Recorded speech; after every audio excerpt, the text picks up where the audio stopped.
নমস্কাৰ, আকৌ এবাৰ মই মুস্কান মোৰ বন্ধ কোঠাৰ হেৰুৱা চাবিৰ চতুৰ্থতম এপিছড কিন্তু সেই একেই অনামিকাৰ কাহিনীলৈ আকৌ এবাৰ আপোনালোকৰ মাজলৈ আহিছোঁ আৰু এইখিনিতে মই অনামিকাৰ কথা থাৰ্ড এপিছডত যেনেকৈ কৈছিলোঁ, অনামিকা তাইৰ মাক মানে তাইৰ অন্যতম প্ৰিয় নাৰী আৰু তাইৰ আদৰ্শ নাৰীগৰাকী হেৰুওৱাৰ পিছত একেবাৰে হতাশ হৈ পৰিছিল। কিন্তু তাইৰ বন্ধুবোৰে তাইক বুজালত এটা ৰেকৰ্ডিং ষ্টুডিঅ'ত তাইক কামত সোমালে। সংগীতে তাইক নতুনকৈ আকৌ এবাৰ পৃথিৱীখন চাবলৈ শিকালে। তাইৰ জীৱনে নতুন গতি পালে আৰু কিছুদিনৰ পাছত তাইৰ প্ৰেম অপূৰ্ব থাউচেনৰ সৈতে বিয়াত বহিল। বিয়াৰ আগতে দেউতাকে এদিন তাইক কৈছিল, সমাজ এৰি যাব নোৱাৰো জান, মই তোৰ বিয়াত উপস্থিত থাকিব নোৱাৰিম, কথাবোৰ অকণমান বুজিবি, ময়ো বুঢ়া হৈ আহিছো নহয়। সেই কথাত অনামিকাই বৰ দুখ পালে, কিন্তু দেউতাকে তাইৰ ভায়েক লহৰক বিয়াত থকাৰ দায়িত্ব দিলে। সিও তেতিয়া বায়েকৰ বিয়াত সন্মত হ'ল। বিয়া হৈ গ'ল সুকলমে। যদিও মাক দেউতাকৰ বৰ মৰমৰ একমাত্ৰ জীয়াৰী অনামিকাই কাৰো আশীৰ্বাদ নাপালে। তাইৰ বিয়াৰ কথা শুনি বৰঞ্চ তাইৰ খুৰীয়েক এজনীয়ে ওলোটাকৈ ক'লেহে, প্ৰথমে মাৰক খালি, এতিয়া বিয়া হৈ বাপেৰৰ মূৰটো খাবলৈ ওলালি। অনামিকাৰ যেন মূৰ আচন্দ্ৰাই গৈছিল। তাই খুব কান্দিলে। এজনী নাৰী হৈ, এজনী মাক হৈ এনেকৈ আন এজনী পুত্ৰীসম নাৰীক ইমান আঘাত কেনেকৈ সানিব পাৰে এই মানুহবোৰে? যিয়েই নহওক, অনামিকা এগৰাকী সফল মাতৃ হ'ব আৰু তাইৰ ছোৱালীজনীক যাতে এই পৃথিৱীৰ কোনো শক্তিয়ে ভাঙিব নোৱাৰে সিমান মজবুত কৰিব। সেই মানসেৰেই বিয়াৰ দুমাহমান পাছতেই তাই মাক হ'বলৈ ওলালে আৰু মনে প্ৰাণে ঈশ্বৰক কাকুতি কৰিলে তাইৰো যাতে এজনী কন্যা সন্তান জন্মে, যাক তাই নিজতকৈও অধিক শক্তিশালী ৰূপে এই পৃথিৱীত প্ৰতিষ্ঠা কৰিব পাৰে। অনামিকাৰ এই অৱস্থাত অলপ সহায় হ'ব বুলি অপূৰ্বয়ো নিজৰ মাক আহিব খোজাত মাক নাইকিয়া অনামিকাৰ ওচৰলৈ তেওঁক গৈ লৈ আনিলে। কিন্তু বিধিৰ বিধান কোনেও খণ্ডাব নোৱাৰে। সেয়ে অনামিকাৰ সন্তান গৰ্ভত স্থিতি লোৱাৰ পাছতেই বৰ বেছি শিক্ষা দীক্ষা ইত্যাদি নথকা শাহুৱেকে তাইৰ যত্ন লোৱাটোতো দূৰৰে কথা, তাই যে চাকৰি কৰে আৰু ফোনত দুই এক বন্ধু বান্ধৱীৰ সৈতে কথা বতৰা পাতে আৰু নিজৰ যত্ন ঠিকেই ল'ব পাৰে, তাকে দেখি পুতেকৰ আগত তাইৰ চৰিত্ৰৰ কথা আবুল তাবুল গাই অপূৰ্বৰো শান্তি নোহোৱাহে কৰিবলৈ ধৰিলে। অপূৰ্ব মাকৰ এটাই পুতেক আৰু মাকক খুব ভাল পায়। সেয়ে খঙত একো নোহোৱা হৈ তাৰ অন্তঃসত্ত্বা পত্নীক মাকে মাৰিবলৈ ক'লে বাবেই তাইক নানা মানসিক আৰু শাৰীৰিক আঘাত কৰিলে। অনামিকাৰ সকলো থাকিও যেন কোনো নোহোৱা হ'ল। তাই তেনেদৰে চাকৰি, ঘৰৰ কাম বন সকলো চলাই গ'ল।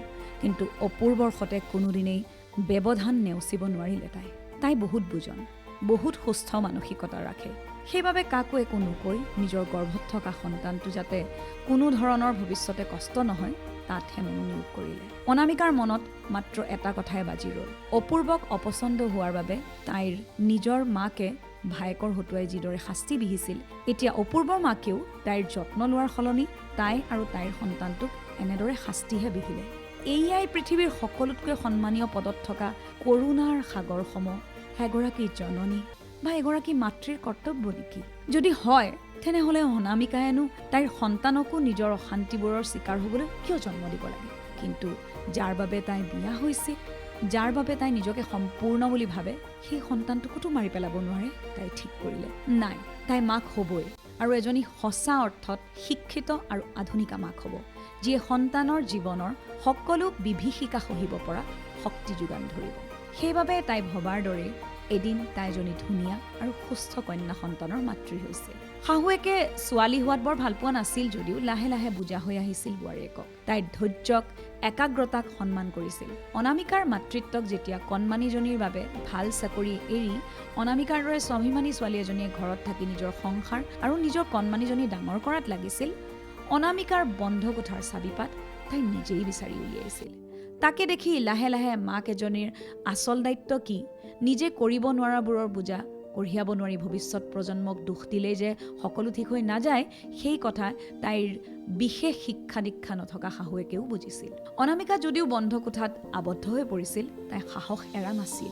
স্বাভিমানী মানেই যে অহংকাৰী নহয়, সেই কথা আমাৰ সমাজেও বুজা উচিত। আৰু যেতিয়া এগৰাকী নাৰীয়ে নাৰীক সন্মান কৰাটো জৰুৰী বুলি ভাবে, তেতিয়াই এখন সুস্থ সমাজৰ ৰচনা হয়। অনামিকাই বন্ধ কোঠাৰ চাবিপাত বিচাৰি চলাথ কৰিছিল বাবেই হয়তো বিচাৰি পাইছিল।